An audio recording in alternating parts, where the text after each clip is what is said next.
నమస్తే, welcome to vote voice of the week. మనతో ఉన్నారు సీనియర్ జర్నలిస్ట్ డివి శ్రీనివాస్ గారు. సార్ నమస్తే. నమస్తే సార్, ఈ వారంలో నిజంగా హాట్గా తయారైపోయింది రాజకీయాలు.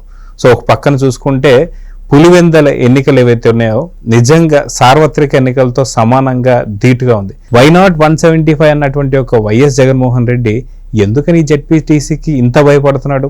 పూర్తి సర్వం కూడా అక్కడే ఒడ్డేస్తున్నాడు. ఇదొక అంశం అయితే, రాఖీకి అసలు చెల్లెళ్ళే లేని అక్కలు కూడా లేనటువంటి ఒక లోకేష్ గారికి ఏమో దాదాపు చేతి నిండా నిండిపోయినటువంటి రాఖీలు చూస్తున్నాం. కానీ మరో పక్క జగన్మోహన్ రెడ్డి దగ్గరికి వచ్చేసరికి వైఎస్ సునీత గారు కూడా పులివెందలు రావడానికి భయపడుతుంది. అదిగాక ఎవరైతే సౌభాగ్యమ్మ గారు కూడా నువ్వు వస్తే చంపేస్తారేమో అని చెప్పి ఒక పక్కన అన్న ఇలా, ఇంకో పక్కన లోకేష్ గారు ఇలా. దీన్ని ఎలా చూడాలంటారు? అదే విధంగా చూసుకుంటే ఏదైతే కూటమి ప్రభుత్వం మంచి సూపర్ 6 ని ఒక్కొక్కటి సిక్సర్ కొట్టుకుంటూ వెళ్ళిపోతుంది. అన్నదాత సుఖీభావ కూడా అయిపోయింది. దీన్ని ఎలా చూడాలి? మొత్తానికి 3 అంశాలపైన ఈరోజు మన టాపిక్. మీరేం చెప్తారు సార్? అంటే జగన్మోహన్ రెడ్డి ఒక నాయకుడు ఎలా ఉండకూడదు, ఇప్పుడు నారా లోకేష్ ఒక నాయకుడు ఎలా ఉండాలి ఏది మనం తీసుకున్నట్లయితే, ఇప్పుడు మీరు చెప్పినటువంటి వాళ్ళ రాఖీ పండుగ ఆ పర్వదినం సందర్భంగా జగన్మోహన్ రెడ్డి ఒక ట్వీట్ చేశాడు. ఏం ట్వీట్ చేశాడు? ఆత్మీయతలు అనురాగాల పండుగ రక్షాబంధనం. సామాజికంగా, రాజకీయంగా, విద్యాపరంగా, రక్షణ పరంగా మహిళలకు ఎల్లప్పుడూ మంచి జరగాలనేది నా ఆకాంక్ష. అక్క చెల్లెమ్మలందరికీ దేవుడి ఆశీస్సులు ఎల్లకాలం లభించాలి. జనమందరిలో ఇది ఒక జోక్గా, అంటే నీ చెల్లెళ్ళు మీరు ఇందాక చెప్పారు ఇంట్రోలో, పులివెందుల తను పుట్టిన ఊరు వెళ్ళడానికి సునీత ఇవాళ ప్రాణ భయంతో వ్యాఖ్యలు చేసిందంటే, అంటే వివేకానంద రెడ్డి కూతురికి అక్కడ కనీసం ప్రాణాలకి రక్షణ లేదంటే వాళ్ళమ్మ సౌభాగ్యమ్మ పులివెందులు రావద్దందంట. నాన్న హత్య కన్నా కూడా ఇప్పుడు పరిస్థితులు మరి ఈ జెడ్పీటీసీ ఎన్నికతో మరి ఇక అరాచకం పెరిగింది. పోలీసులనే బెదిరిస్తున్నారు. వద్దులేమ్మా అని అమ్మ చెప్పింది అని సునీత అన్న మాటలు. అంటే నీ చెల్లెళ్ళే ఇవాళ ప్రాణభయం అంటే నీ వల్ల, అది కూడా వీళ్ళు అన్నలా. అంటే మీరు ఇందాక లోకేష్ బాబు ఏదో ఏంటి అసలు ఆయన చేతి నిండా అసలు రాఖీలు కట్టారండి, అసలు మొత్తం ఏది చేయి మొత్తం నిండిపోయింది, అక్కడ కూడా ఏదో వీడియో ఒకటి హల్చల్ చేస్తోంది. అసలు మొత్తం వరుస పెట్టి రాఖీలు అసలు ఆ చెయ్యి కనుక చూస్తే నీకు మొత్తం అసలు ఏది షోల్డర్ దాకా మొత్తం రాఖీలు కట్టేశారంటే, అదే ముస్లిం మహిళలు కూడా చాలా మంది కట్టారు సార్. ఇదొక అంటే అభిమానం, ప్రేమ.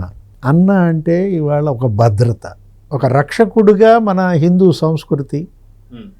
ఇప్పుడు రాఖీ కట్టేటప్పుడు ఏమంటారు జనరల్గా అందరూ కూడా, మన బీజేపీ ఆర్ఎస్ఎస్ వాళ్ళు కూడా రాఖీ బంధన్ అప్పుడు ఏమంటారు?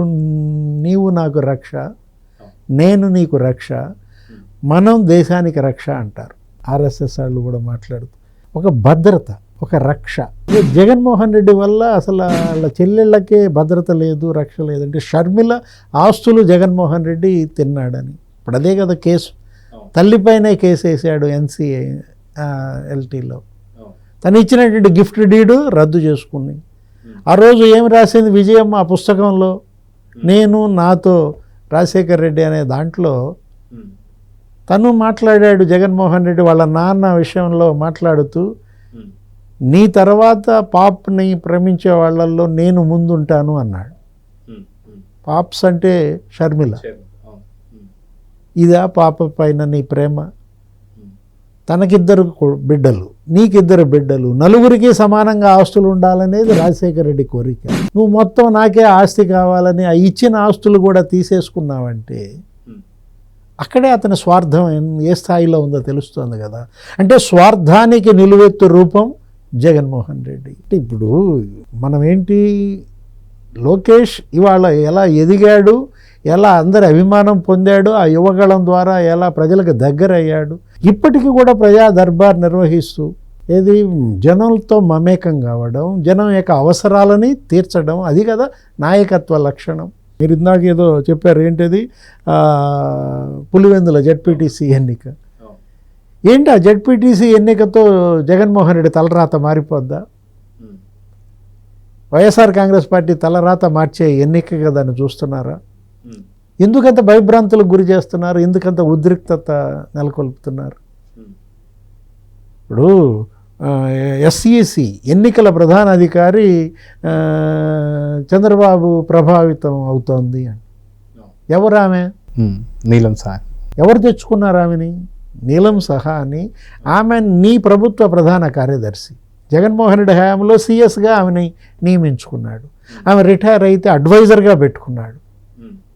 నీకు అడ్వైజర్గా నువ్వే పెట్టుకున్నటువంటి ఆమె తర్వాత ఎస్ఈసి చేసింది కూడా జగన్మోహన్ రెడ్డి. స్టేట్ ఎలక్షన్ కమిషనర్గా నువ్వు నియమించిన ఆమె, నీకంత నమ్మదగిన వ్యక్తి 3 పోస్టులు ఇచ్చావు కదా. చంద్రబాబు ప్రభావం ఎలా లోన్ అవుతుంది? అసలు నీలం సహాని ఇజ్జత్ కా సవాల్ ఏది? అసలు ఆమె పైన ఇంత బురద జల్లుతున్నారంటే అసలు ఇది రాజకీయమా? ఇప్పుడు నిమ్మగడ్డ రమేష్ కుమార్ మీద ఎలా టార్గెట్ చేశారో మనం చూసాం. ఒకటే ప్రశ్న, నీలం సహాని కూడా చంద్రబాబు సామాజిక వర్గమా? ఆ రోజు ఎన్నికల ప్రధానాధికారికి కూడా కులం అంటగట్టాడు. జడ్జిల్ని టార్గెట్ చేశారు, సుప్రీంకోర్టు జడ్జిల్ని, హైకోర్టు జడ్జిల్ని. ఇప్పుడు పులివెందుల జడ్పీటీసీ ఓడిపోతామన్న భయంతో ఏ విధంగా చేస్తున్నారు? అవినాష్ రెడ్డి నిన్న ప్రెస్ మీట్ పెట్టి ఏమంటాడు? పోలీసులు చంద్రబాబు తొత్తులుగా పనిచేస్తున్నారు అంటాడు. సునీత అక్కడికి ఎందుకు వచ్చింది? ఏది వాళ్ళ నాన్న జయంతి సందర్భంగా వాళ్ళ అమ్మ రావద్దన్నా కూడా సునీత వివేకానంద రెడ్డి విగ్రహానికి పూలమాల వేయడానికి వచ్చిన సందర్భంలో ఆ ప్రెస్ మీట్ ఆ వీడియో విన్నట్టుంది. తను వెంటనే అప్పటినే ఏం మాట్లాడింది అంటే, తొత్తులుగా పోలీసులు పనిచేసే విధానం ఎలా ఉంటుందంటే, కిరాతకంగా హత్య చేసి ఆ పోలీస్ అధికారి చూస్తుండగానే తుడిచేస్తారు, రక్తం, కట్లు కడతారు, శవానికి కుట్లేస్తారు. చూసేవాడు పోలీస్ తొత్త. ఎవరా? సిఐ శంకరయ్య. అంటే పోలీస్ తొత్తులు ఎలా ఉంటారు అంటే, సునీల్ కుమార్లా, లేకపోతే పిఎస్ఆర్ ఆంజనేయుల్లా, లేకపోతే కాంతిరాణా టాటా, విశాల్ గున్ని, జాషువా సస్పెండ్ అయ్యారు. తొత్తులుగా పనిచేసినటువంటి పోలీసులు వీళ్ళు చెప్పిన పనుల్లో చేశారు. వాడిని కిడ్నాప్ చేయమంటే కిడ్నాప్ చేశారు, ఆ అమ్మాయిని ఎత్తుకురమ్మంటే ఎత్తుకొచ్చారు. RRRని చిత్రహింసలు పెట్టారు, కిడ్నాప్ చేసి ఆయన పుట్టినరోజున. పోలీసులు తొత్తులుగా పనిచేసి ఇప్పుడు ఎక్కడన్నా జరుగుతుందా? ఎవరైనా చిత్రహింసలు అలా రఘురామకృష్ణరాజును కొట్టినట్టు కొడుతున్నారా? 100 మంది పోలీసులు ఇళ్ల మీదకి వెళ్ళి అరెస్టులు చేస్తున్నారా? అరెస్టులు జరుగుతున్నాయి, కానీ ఎలా జరుగుతున్నాయి? నోటీసులు ఇస్తున్నారు, 41A ఇస్తున్నారు, 2-3 రోజులు విచారిస్తున్నారు. ఆధారాలని దగ్గర పెట్టుకుని కదా అరెస్ట్ చేసేది. పులివెందుల జడ్పీటీసీ ఎన్నిక ఓడిపోతే జగన్ బావిలో దొంగడమేనా?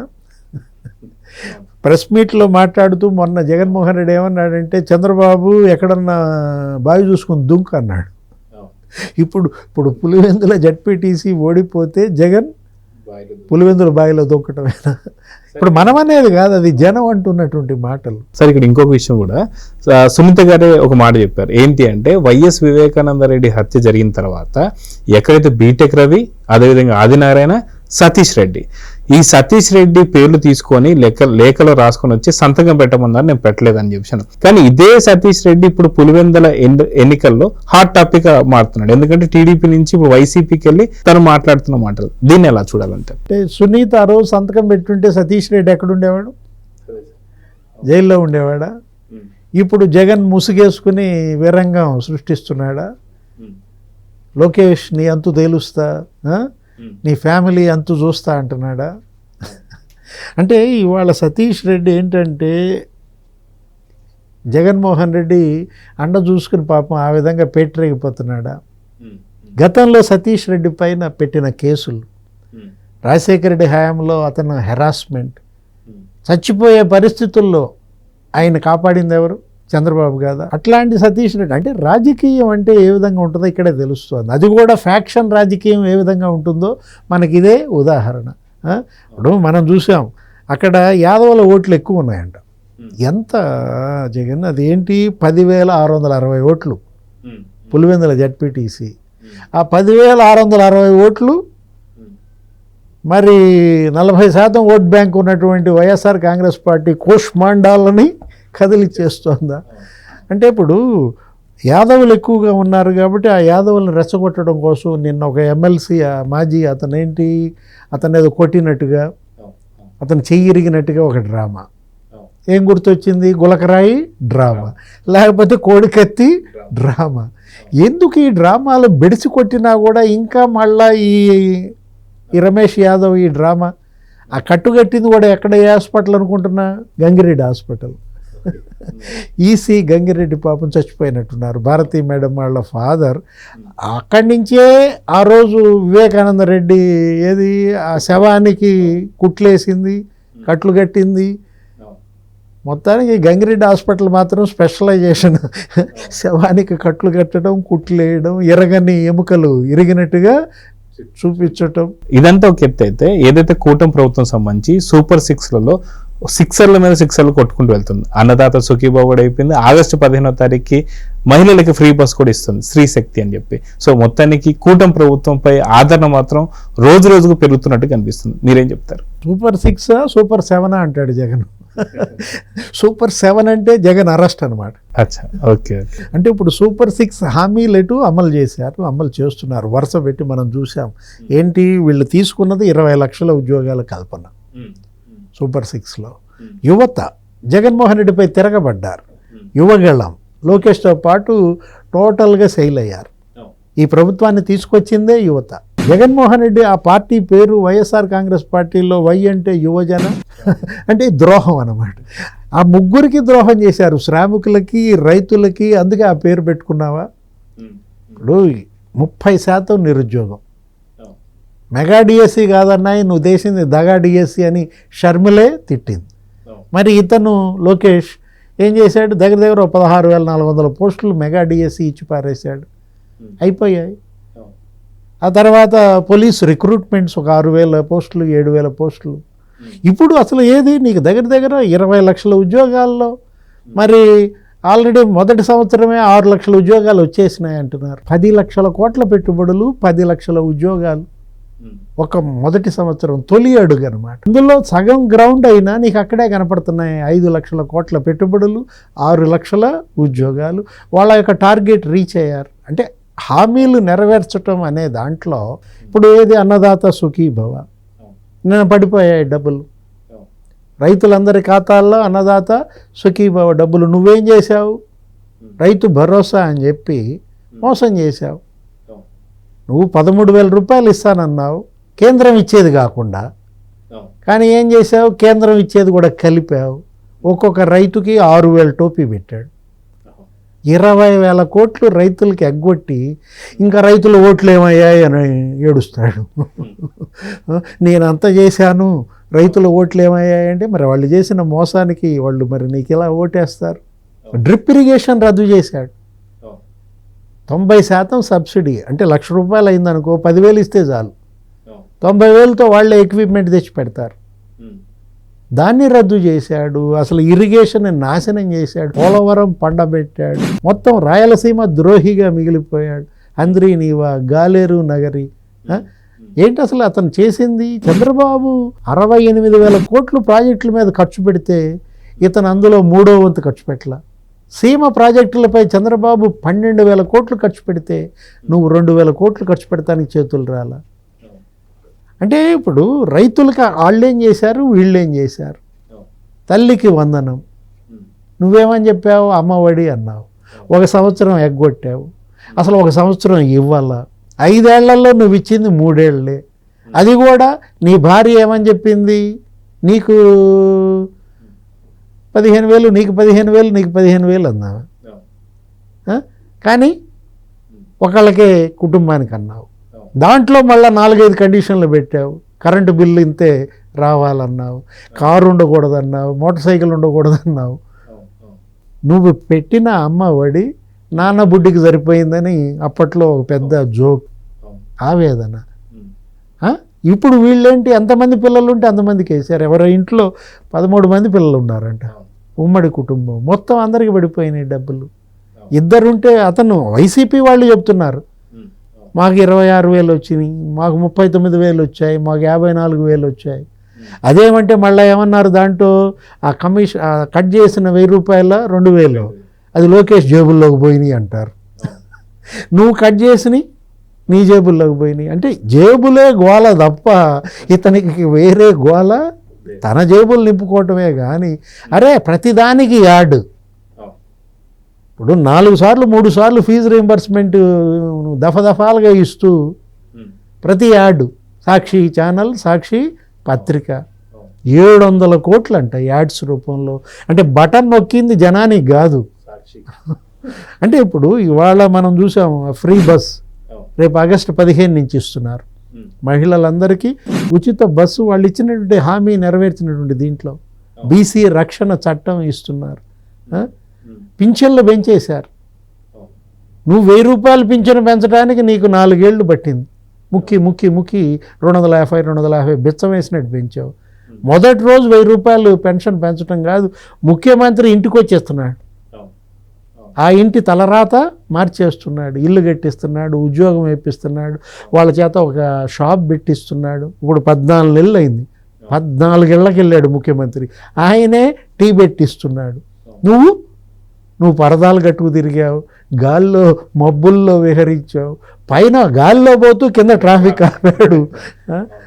అంటే ఇవాళ సీఎం ఎలా ఉండాలి, ఎలా ఉండకూడదు, కళ్ళ ముందు నీకు ఎగ్జాంపుల్ అన్నమాట. అదేమంటే చంద్రబాబు సూపర్ 6 సూపర్ 7 అంటావు. సూపర్ 7 కూడా రెడీయే. మిథున్ రెడ్డి అరెస్ట్ అయ్యాడంట ఆ లిక్కర్ స్కామ్లో. నెక్స్ట్ జగన్మోహన్ రెడ్డి అరెస్ట్ అంటున్నారు. సో చూద్దాం సార్, ఖచ్చితంగా ఓట్ ఎవరికి వేయాలనేదే మన ప్రోగ్రామ్ కాన్సెప్ట్. సో ఈ ప్రోగ్రామ్ ప్రతి ఒక్కరు కూడా అర్థమవుతుంది ఎవరికి వేయాలి, ఎవరికి వేయకూడదు, ఎవరు అన్నా ఎవరు కాదు అనేది చాలా క్లారిటీగా కనిపిస్తుంది. లోకేష్ గారు కావచ్చు, జగన్ గారు కావచ్చు. సో చూద్దాం సార్ ఏం జరగబోతుందో. నమస్తే. Please subscribe to Leo News for more videos.